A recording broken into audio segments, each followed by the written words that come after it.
Here's the Omega 1 container ship. It's got the light, it's got the name,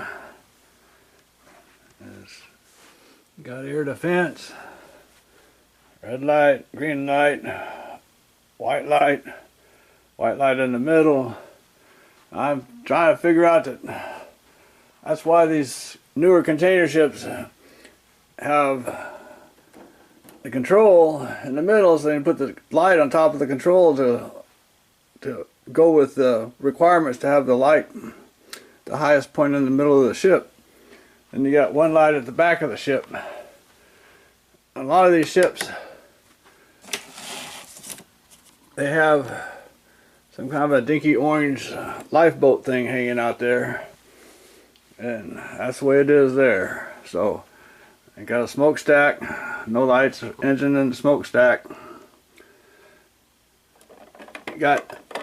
Put the washers inside of these so they can be lifted up, but to get them, they're sort of flaky. I might end up having to glue them together to make sure that they actually can go up and down.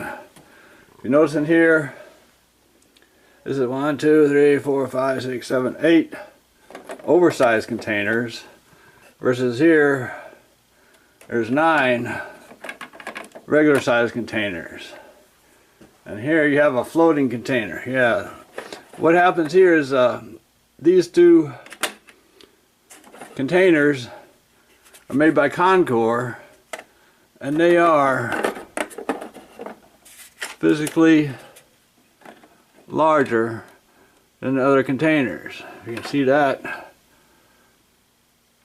So they just don't. I made some of them oversized on the sides so they can work on those, but I'm just gonna have to get some. Oh, that and these two. These are 40-foot containers, which is what the ocean going goes. But ended up having too much space in between what I made, so I made a rack for 45-foot containers. So this is a 40-foot, 45, just like on that other little dinky ship I have. It's carrying all kinds of containers on it, but it's all inland port. It's not ocean going.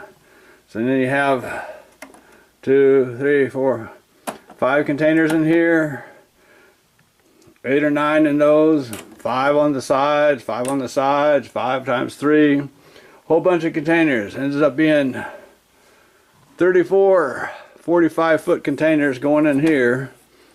A gross, that's 144 40-foot containers to fill up the rest.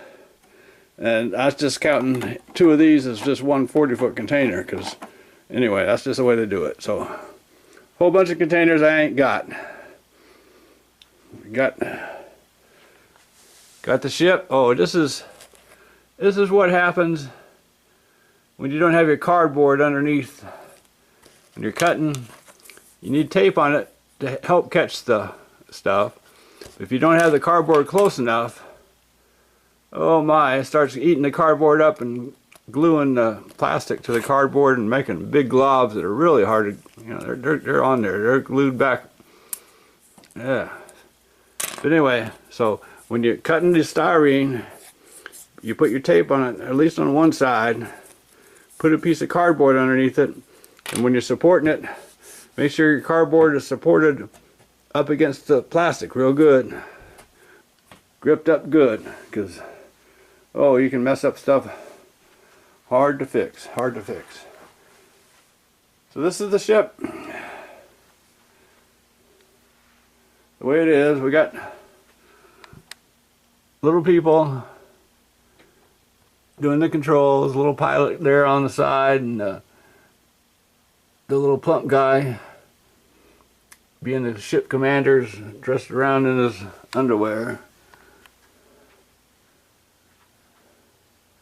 So this is the ship, Omega 1, way too many containers.